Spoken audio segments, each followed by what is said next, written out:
Is your metal roofing and pole barn source in Mount Zion. AAK Mechanical, your mobile in-the-field welding experts in Clinton. Baum Chevrolet Buick in Clinton, your Silverado headquarters. Peterson Insurance, your independent insurance agent in Clinton. The Macon County Farm Bureau, where membership means value. And Morgan Distributing in Decatur, your farm fuel specialists.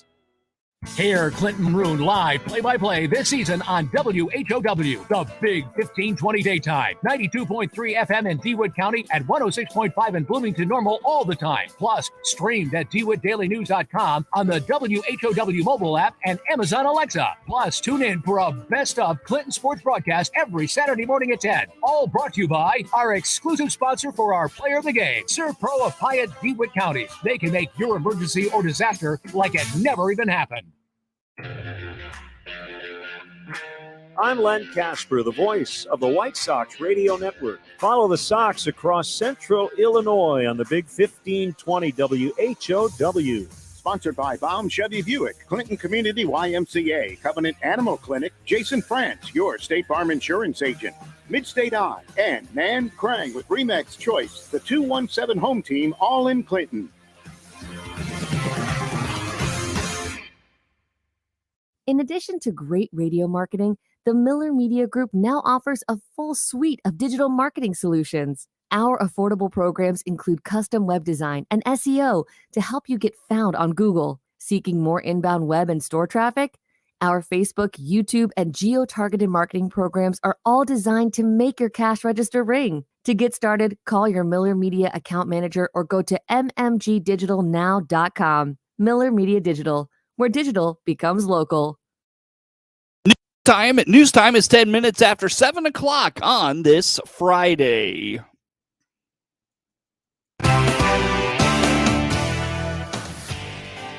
Top of the morning from the newsroom of Regional Radio and DeWittDailyNews.com. I'm Seth Lawrence with this expanded local newscast brought to you by Baum Chevrolet Buick in Clinton, your Silverado headquarters. And the morning show streams to Facebook and YouTube, brought to you by Peterson Insurance, your Pekin insurance agent in Clinton.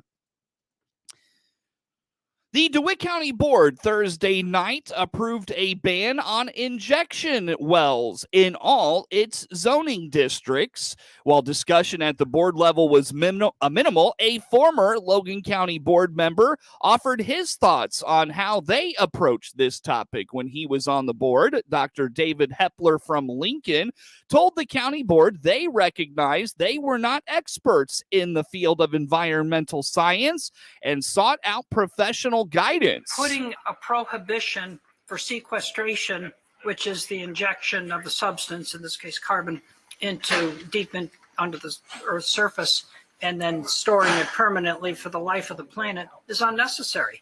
There's no ordinance in DeWitt County that even allows that to occur. So why do you need to prohibit what can't occur right now anyhow? So that when this was presented to us on the Logan County board, when I was still on it, we realized none of us had a background in chemical engineering, and certainly not at a level to evaluate a project of this sophistication. So we almost immediately, it was myself, asked Navigator, the company, if they would provide at their expense a subject matter expert in this field to consult to us. And in the interest of transparency, we made that consultant available to the Regional Planning Commission, the Zoning Board of Appeals, the county engineer, the health department, and the zoning office, and the Farm Bureau, so that everyone potentially could have the same information. The person that we selected was a semi-retired professor, William Roy, from the College of Engineering in Illinois. And as I told the group, he has been a consultant, in addition to a college professor, a consultant on this subject to the U.S. Department of Energy, the U.S. Environmental Protection Agency, the U.S. Department of Agriculture, multiple state agencies, and an expert witness for the Justice Department. Dr. Hepler also notes the U.S. Department of Energy has been an ally to the community of Clinton, testifying in support of the Clinton Power Station. He also notes carbon capture is one of 3 initiatives taken up by the U.S. Department of Energy with very well-qualified people studying it, and he believes if the board is going to reject it, they should be guided by someone of that caliber of qualification.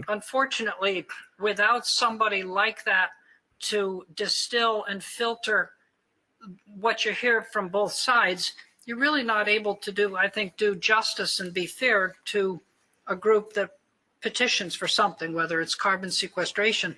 But the other thing, and this was a point I wanted to get across, is that the U.S. Department of Energy has been a good ally of this community. They testified at the hearings that helped keep the power plant going here and in Cordova, and that the carbon capture is the term they like to use, process, which includes sequestration. This is one of 3 U.S. Department of Energy initiatives that were begun in 2021 across the United States. And the U.S. Department of Energy handed this off to their Office of Science. People have been saying, well, this needs to be more further studied. The Office of Science employs over 10,000 scientists and engineers, each with a minimum credentialing of a PhD. And of those 10,000 PhDs, they've accumulated over 100 Nobel Prizes. So when a group like that has determined that this is safe, practical, and in the public interest, then I think any group, with all due respect to the board, that wants to try and override that and disallow it should be relying on people of at least that level of qualification.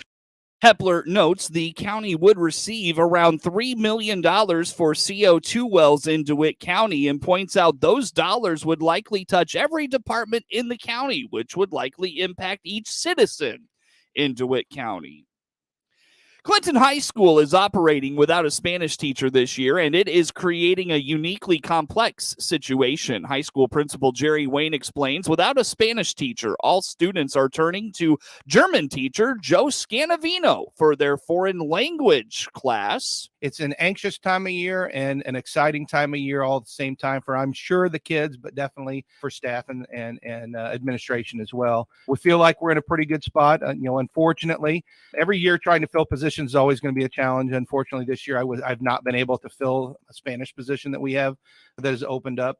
I know that we had a Spanish teacher last year who is still in the district, but she made it very clear that she was, from a teaching standpoint, it just wasn't what she wanted to do anymore. And so she was going to leave us, but wanted to stay within the district and to provide support for our Spanish speaking population and our teachers who might have some challenges with those.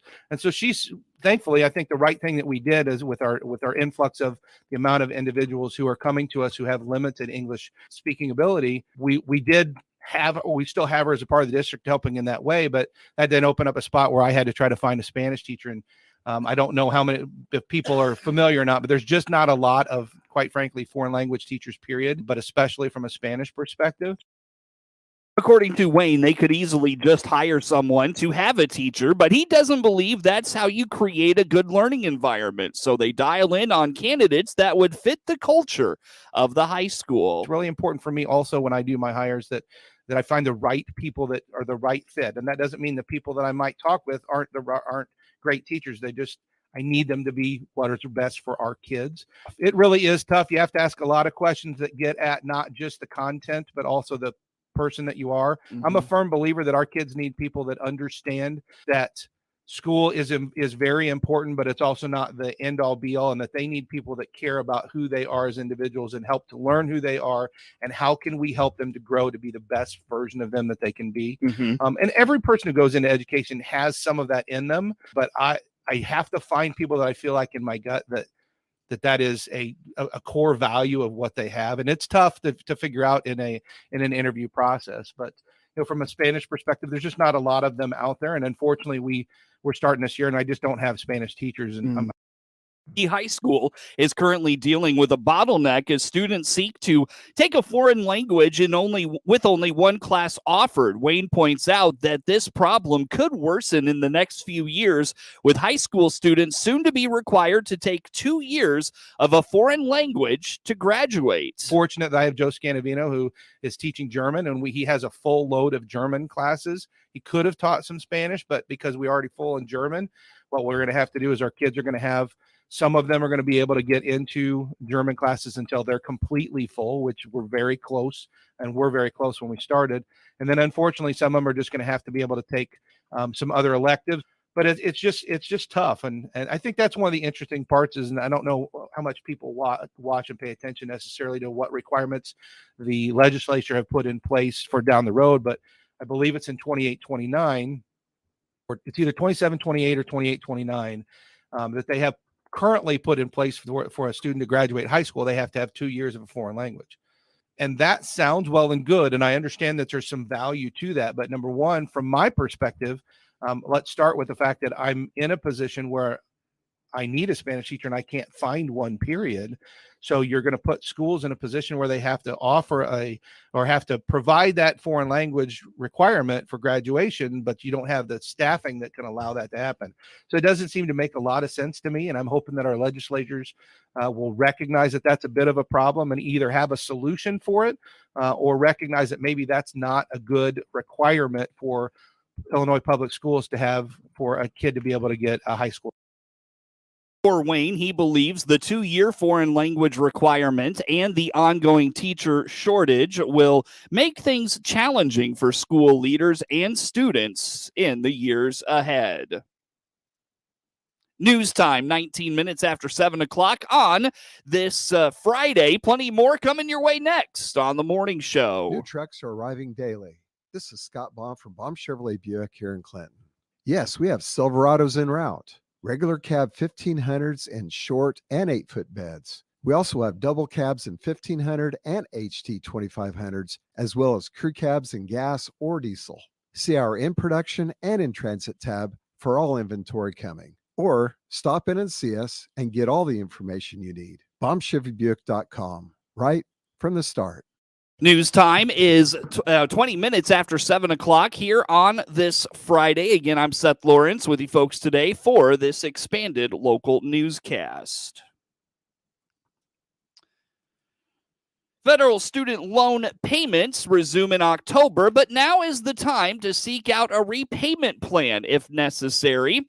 The first place to start is on the website studentaid.gov, says Illinois Student Assistant Commission's Anna Moya. There you can see your loan, the lender, the interest rate, and if your contact information is correct, and if you're stressed about starting up monthly payments again.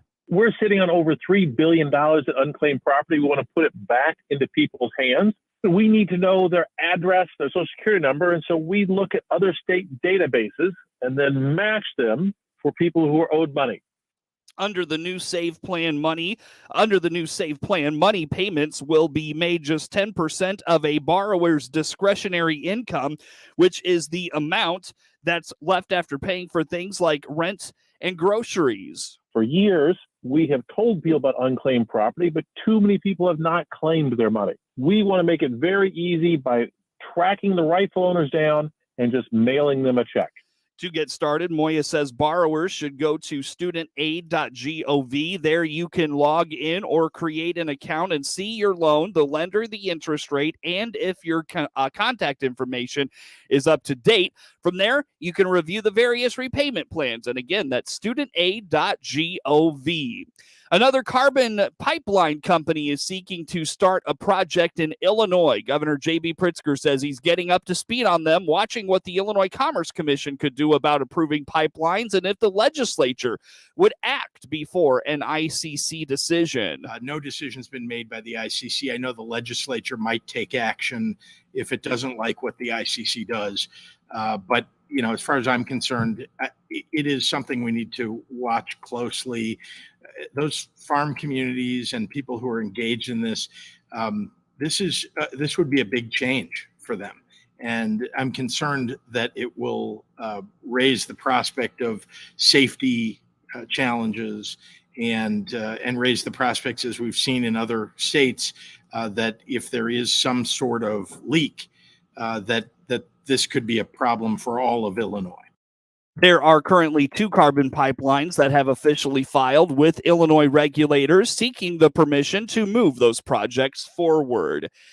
Car thefts are increasing everywhere in the U.S., and the Illinois Secretary of State is trying to do something about it. Reported national crime data said in Illinois in 2021, 28,557 cars were stolen in Illinois, and in 2022, 40,505 cars were stolen. Nationwide, it's one a minute for the entire year. Secretary of State Alex Janulius says his office is giving a $2.4 million grant to a directed auto theft task force in the Metro East. Currently, the Metro East task force has 2 vehicles equipped with license plate reader cameras that can read thousands of license plates to help locate stolen vehicles.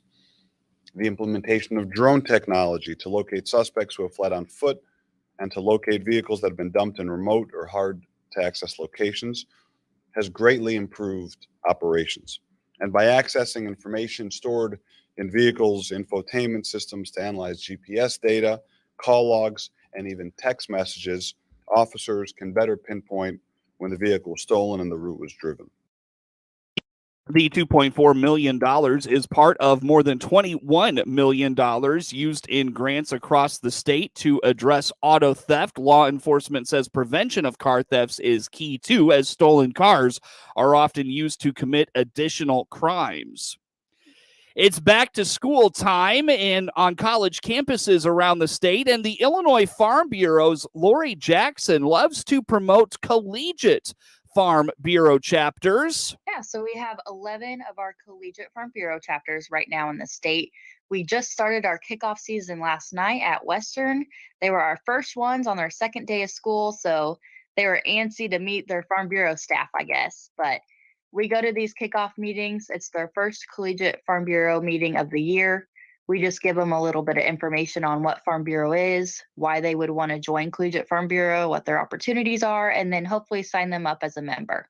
Yeah, I think our most important piece is what they can experience and what we have to offer. So we have those conferences like the IAA annual meeting, Young Leader Conference, where they get to network with other people within the industry, grow their professional development skills.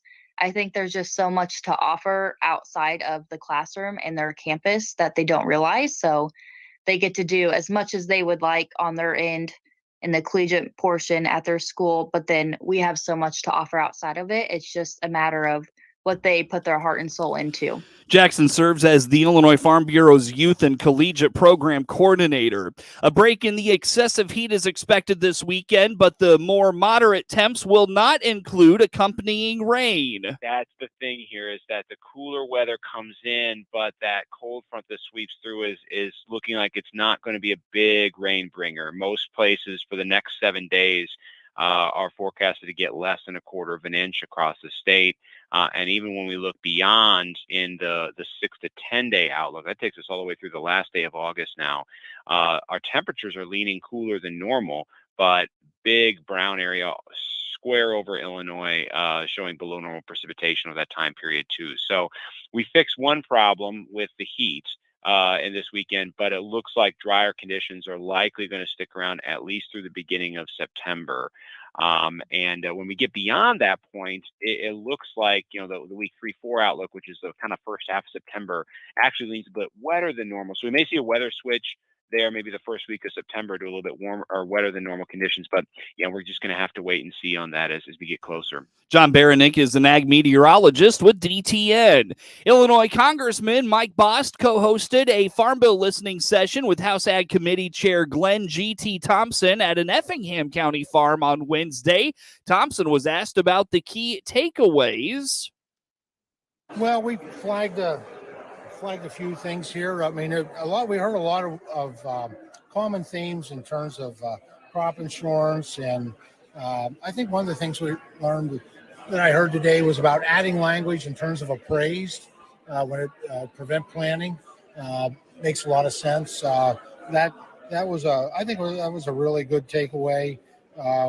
We've heard obviously looking at the local and state level with SCO and ECO, and I know that's something my team's been working with local, an Illinois-based organization on.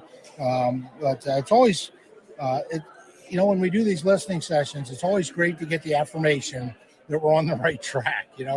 Crop insurance, trying to incorporate some of the disaster relief into it. We started out right away really hearing about Title I and reference prices and where they were relevant or not relevant, depending on with inflation especially. The importance of trade came up. And it's always, like I said, it's affirming to know we're on the right track when those are recurring themes.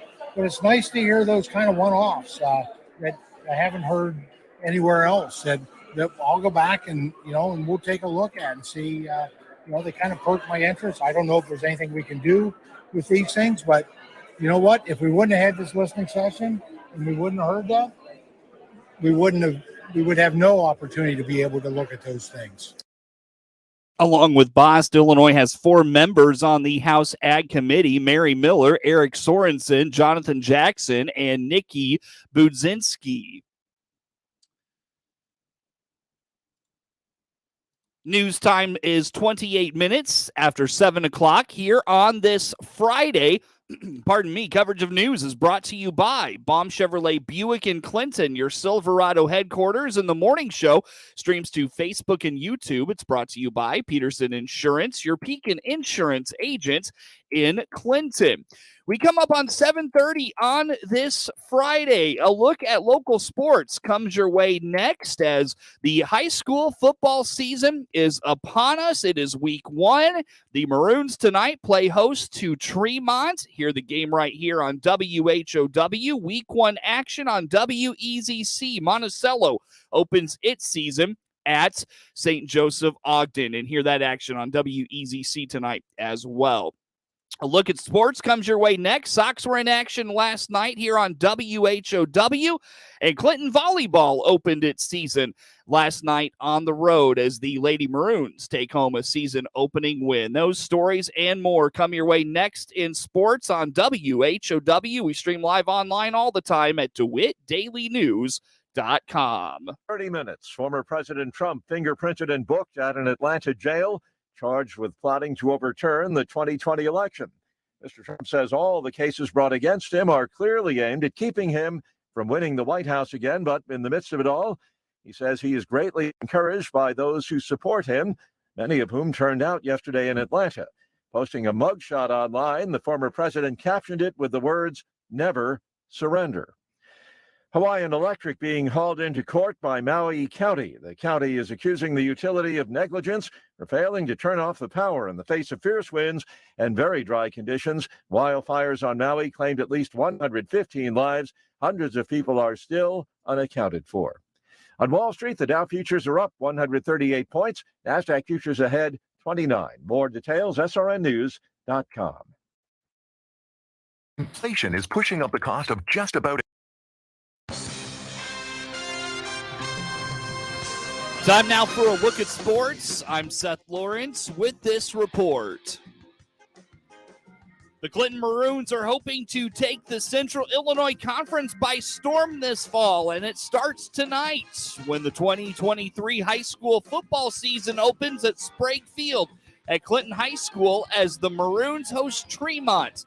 In his 3rd year at the helm of the program, Coach Ron Bass says this summer was one of the best off seasons his team has had. I'm very pleased. I feel like things have progressed, how I liked them. We had probably the best off-season workouts that we've had as far as attendance goes. So I've been very pleased. The kids, this is interesting as far as this year. I don't have to spend as much time teaching some of our base stuff, which has been something we've been spending a lot of time on in the last 2 years. So that will allow us to open up the playbook a little bit more this year. The Maroons will have a great deal of experience on their side when they take the field tonight. Coach Bass says most of their skill position players are back this year, and they've seen a lot of competition at other spots on the field. We bring 9 on both sides of the ball, 7 and 9, depending on which side of the ball you're talking about. But yeah, we bring in a lot of experience. All of our skill kids are back, and so we're excited about that. And we're obviously going to miss who we lost last year, but that's to be said every year. But obviously, when you lose a Division I type lineman and Scott Webb, it's going to be hard hard to fill those shoes. So yeah, we're plugging away though. Well, up front, offensive line wise, we just got that solidified this week. It's been we've been have a competition at our guard position over the last couple of weeks between Cale Morlock and CJ Nichols, but we'll return Noah Bass back to right tackle, and we have a transfer from Tri-Valley. It was a great transfer. We're happy to have him, John Smock, a sophomore, playing center for us, and then we'll have Dawson there at the other guard position, and it's like Denzel Wheeler will round out our tackle. Well, we're returning Mason Walker, quarterback this year, expecting a lot from him as he's been learning and worked hard in the off season with his throwing, and so we've been pleased with his progress as far as developing as a football player. And then, of course, we've got Tristan Potts at the running back position, who's one of the area's top rushers from last season. So, again, when you had a great offensive line last year and you've got a little few newer people, we're going to expect a little bit more from our skill guys this year. But they're well within the capabilities of being able to do that. Also got Dawson Graves in the backfield and Keaton Graves. So we got a brother combination, which won't be the first, won't be the last brother combination with this particular group. And then another sibling, Mason or Colton Walker will be at receiver, and Jack Webb at receiver. Ryan Stapleton we got at receiver. So we've got a lot of those kids. A lot of those names should sound familiar to you from last year. So yeah, the skill positions have come back with a lot of experience. The Turks are under a first-year head coach and are a young team. Coach Bass says it reminds him a lot of his team last year. Game time tonight has been moved to 8 p.m. Hear the action on 92.3 FM and 106.5 FM WHOW, online at DeWittDailyNews.com and at Amazon Alexa.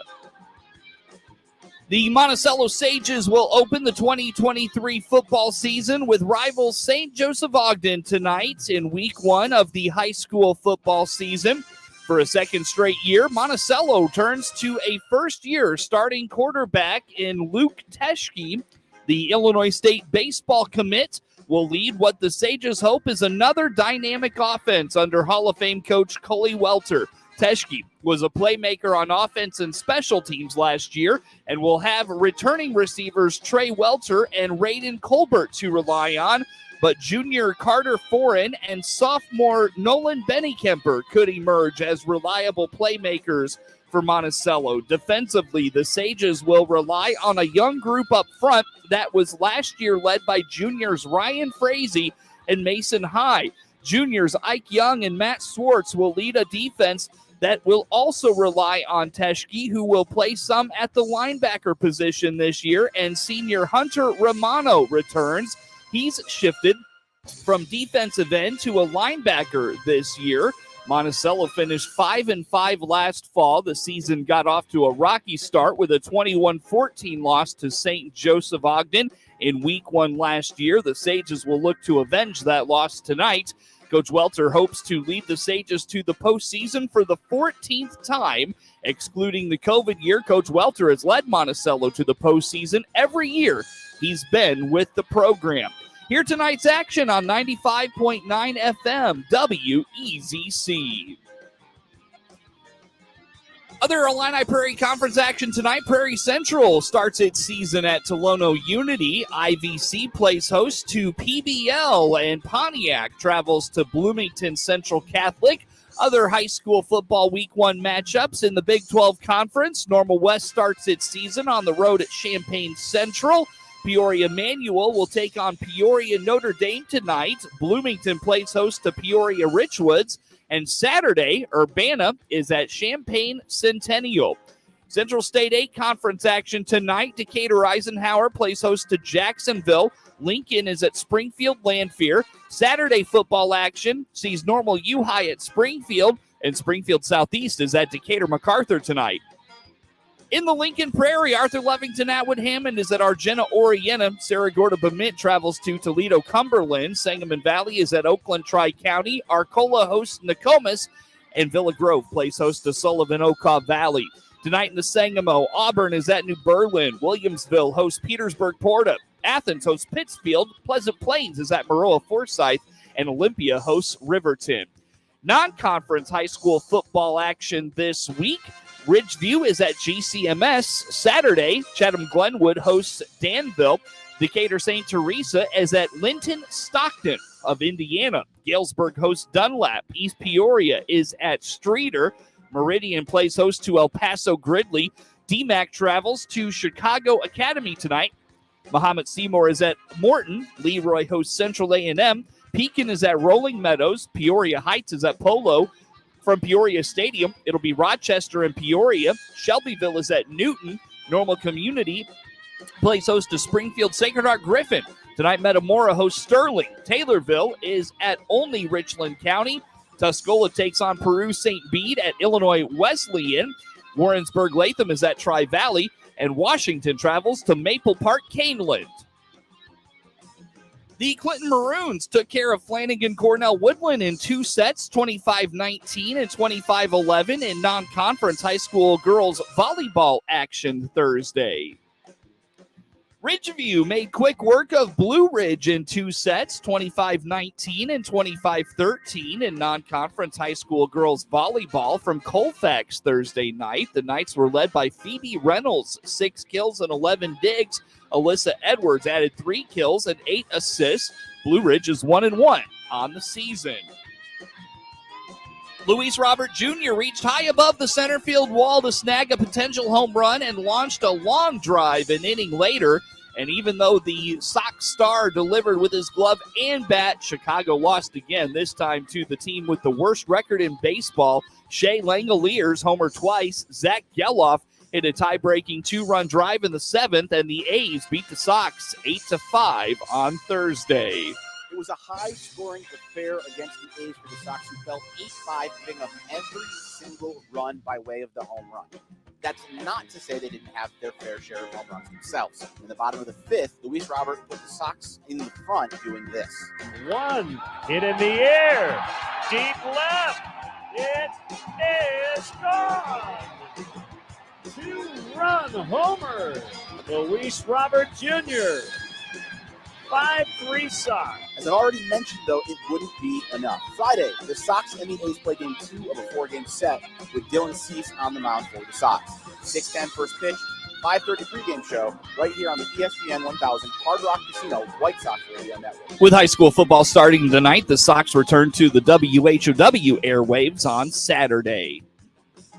Ian Happ hit a go-ahead single in the 10th inning, lifting the Cubs to a 5-4 victory over the Pittsburgh Pirates Thursday night. Nico Horner grounded to short to move automatic runner Mike Tachman to third. Then Dansby Swanson walked and took second on a wild pitch. Happ then dropped a single into right off Thomas Hatch, driving in Tachman with Swanson scoring. When right fielder Connor Joe bobbled the ball, Chicago at 67-60 has won 5 of 6 to move 3 games back of the first-place Brewers in the Central. Edbert Alzolay allowed Ke'Bryan Hayes to score on a sac fly from Joe, but did not give up a hit in the 10th for his 20th save. Kyle Hendricks starts tonight for the Cubs against Mitch Keller for the Pirates.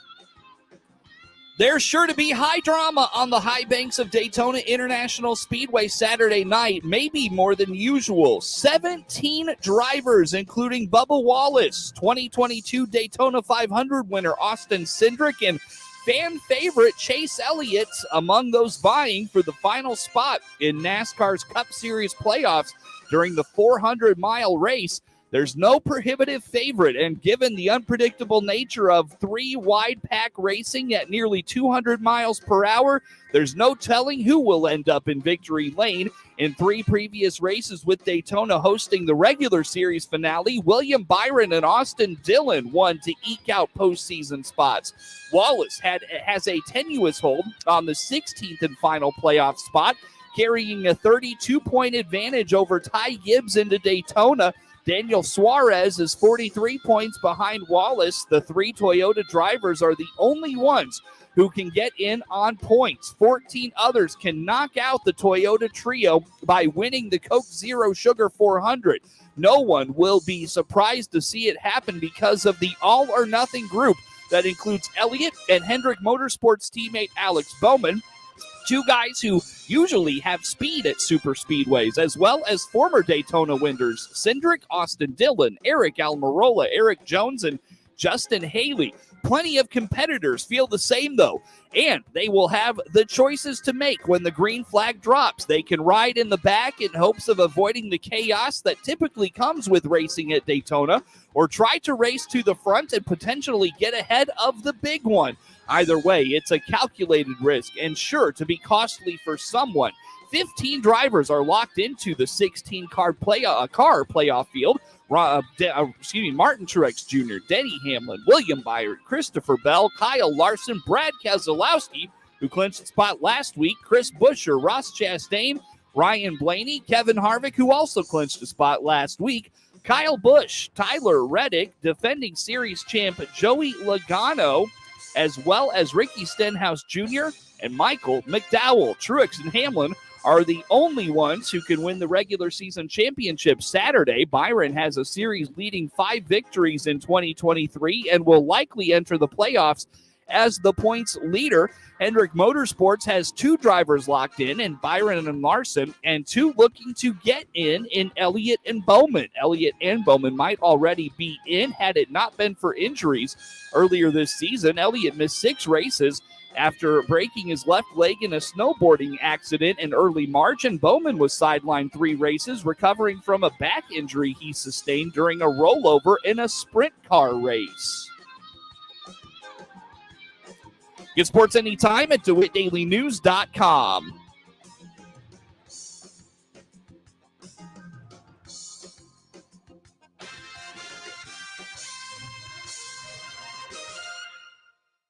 This is staff meteorologist Jennifer Wojcicki with your regional radio forecast. An excessive heat warning continues until 10 p.m. tonight. Chance for isolated thunderstorms today, otherwise a mix of clouds and sun. Daytime highs approaching 95, north winds around 5 miles per hour. 71 tonight, chance for scattered storms. Chance for scattered thunderstorms again tomorrow, 84. Hear weather twice an hour or online anytime at DeWittDailyNews.com. Currently, it's 80. Hello again, everyone. This is Stu Ellis, swinging open the farm gate for you once again today. Farm bill time. We're getting down to the crunch point as Congress is going to be coming back just after Labor Day, and farm bill is a long way from being done. It has to be done by the end of September.